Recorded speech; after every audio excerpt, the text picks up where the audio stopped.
La légende du garçon fantôme de Grand Saint-Esprit. Savais-tu que l'origine précise du nom Grand Saint-Esprit, c'est difficile à trouver? Les sources officielles disent que le village a été nommé de même pour une raison inconnue. On suppose que c'est pour l'Esprit Saint, évidemment, surtout qu'autour, on retrouve des villages comme Sainte-Monique ou Saint-Célestin. Il y en a qui disent que le mot « grand », c'est une référence au grand esprit des cultures autochtones. Mais la vraie histoire, je l'ai entendue de la bouche d'un ancien du village qui habite maintenant à Nicolette. Puis lui-même, il tient cette explication-là de son arrière-grand-père qui est mort depuis une éternité. Savais-tu ça que longtemps, des bateaux arrêtés au port Saint-François puis déchargeaient les cargaisons pas toujours permises par les autorités? Mais pour éviter de se faire arrêter, il fallait que les contrebandiers déplacent le tout rapidement. Fait que la route qui monte du port puis qui franchit les limites de Nicolette, ça leur servait de voie d'échappement pour se rendre vers le sud. La plaque tournante était située quelque part au sud de Nicolette, là, au croisement de deux routes. D'un bord, on tournait vers Drummond pour écouler des marchandises, puis de l'autre, on continuait directement vers le sud pour se rendre à Victo. À cette intersection-là, il y a une cache qui servait à laisser sur place des produits de contrebande qui ne repartaient pas tout de suite dans la bonne direction. Il y avait déjà des fermiers dans le coin. Puis un jour, un petit gars innocent qui se promenait dans les champs a trouvé l'endroit où l'alcool et les autres produits étaient cachés.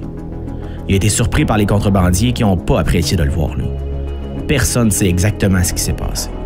Mais le petit gars a été tué, puis enterré dans la cachette. La semaine suivante, quand le bateau est arrivé, puis que les marchands illégaux y ont pris le rang qui part du port pour se rendre à la croisée, il y avait beaucoup de brume dans les champs.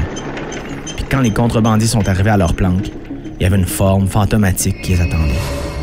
C'était l'esprit du garçon qui les empêchait d'entrer dans leur cachette. Ils ont fini par entrer, pour déterrer le cadavre, parce qu'ils croyaient qu'en l'amenant ailleurs, l'esprit s'en irait lui aussi. Mais le corps avait disparu.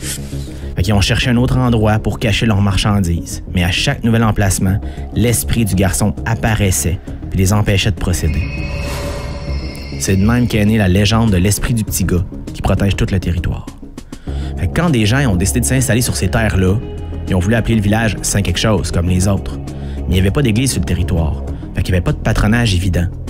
Mais il y avait déjà un protecteur attitré, le petit gars. Ils se sont souvenus de l'histoire de l'esprit du petit gars qui était assez grand pour chasser les contrebandiers. Pour faire comme les autres, ils ont voulu rajouter le mot « saint » dans son nom. Saint Grand Esprit, ils n'aimaient pas ça. Ils ont changé l'ordre. Puis c'est de même qu'est né le nom du village de Grand Saint-Esprit.